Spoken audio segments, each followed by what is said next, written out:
Did you take our weather whiz quiz? The question was, how hot is a bolt of lightning? The correct answer is D, 50,000 degrees Fahrenheit. It's pretty incredible when you think about it. 50,000 degrees. That's 5 times hotter than the surface of the sun. Now consider this. You see the lightning, and then a few seconds later, you hear the thunder. But it's actually the same phenomenon. Our clouds are filled with negative energy, and the Earth's surface is filled with positive energy. Lightning forms when those opposites attract. Lightning is so hot, the air around it heats up and expands explosively, creating a booming sound wave called thunder. Since the speed of light is faster than the speed of sound, you see lightning before you hear thunder. The sooner you hear thunder after the lightning strike, the closer you are to the storm. To figure out exactly how close you are, you can use the 5-second rule.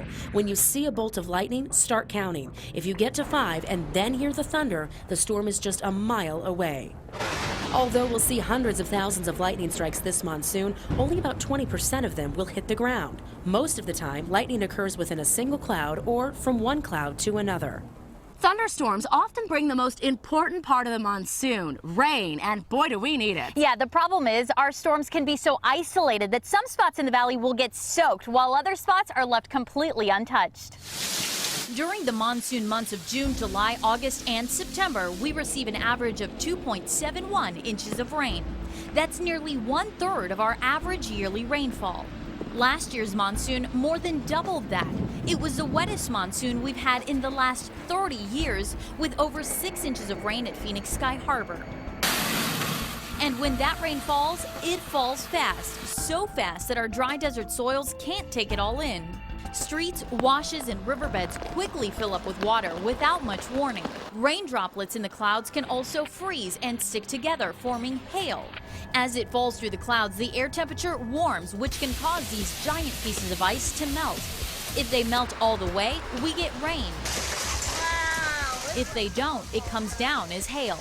At first, it was kind of just a little bit of drops, little tricklets, and then it just started, the wind picked up and blew me to the side, and getting all these big pellets just hit me in the face, all within like 3 minutes. Hail's not the biggest problem, though. Oftentimes, it's the wind. Downburst winds, also known as microbursts, usually cause the most destruction. We thought we were going to finally get to see a cool rainstorm, and the next thing we know, it was actually pretty terrifying for about a good 2 minutes. And I told my husband, I'm like, I'm never moving to Tornado Alley. That was enough for me. It was enough for a lot of people in North Phoenix last summer after a sudden microburst tore down trees, power lines, and even knocked over cars. The wind was the most incredible. I haven't seen winds like that since 1998 in Hurricane Mitch. Here's what happened. Rain-cooled air rushed from the base of the storm cloud to the ground.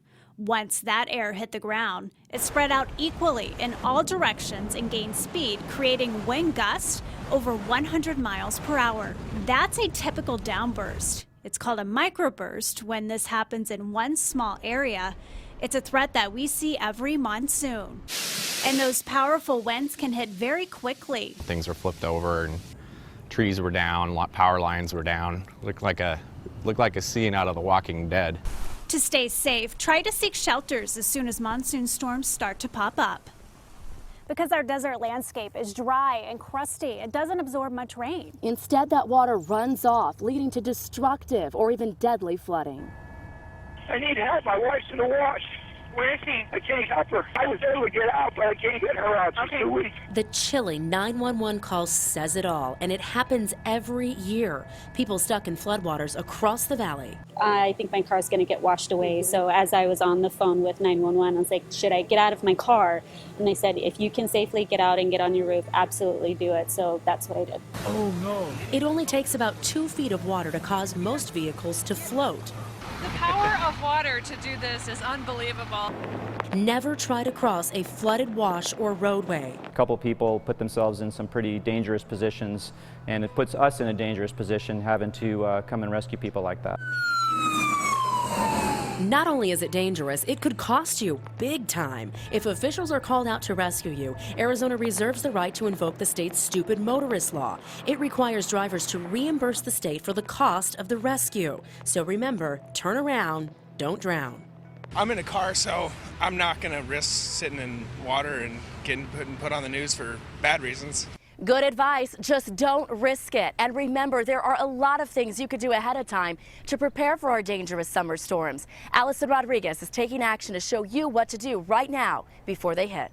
Just devastation, and it was shock. I couldn't believe that, this was happening. Banu Silbahar's Levine home was flooded last year, and she says she won't let it happen again. My mom and my niece were here at home, and they called me and they said, there's water, there's things floating around, it's coming through like a river, and I didn't believe them. She's still cleaning up months later after parts of her home were destroyed. It's just horrible. This whole bathroom was ruined, everything. This year, she's taking action, and you can too. We had gotten informed by the fire department and the city, and we were prepared with sandbags. Phoenix fire officials show us the proper way to use the sandbags. 2/3 full.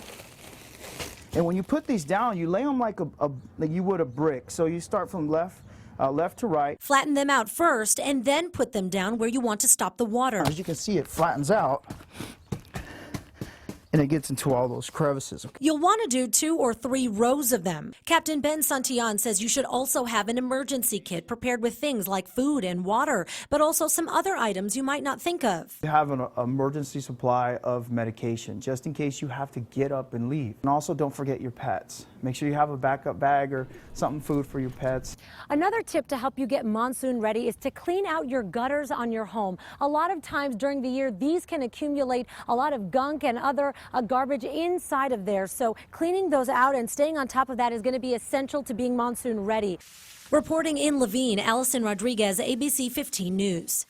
Still ahead, we're taking action to show you how to prepare for severe weather and protect yourself from pests and disease. We're also breaking down what you can expect this summer and how climate change could impact the future of the monsoon season. Time for another Weather Whiz quiz. Were you living in the valley for this one? When was our wettest monsoon ever? We'll let you know after the break.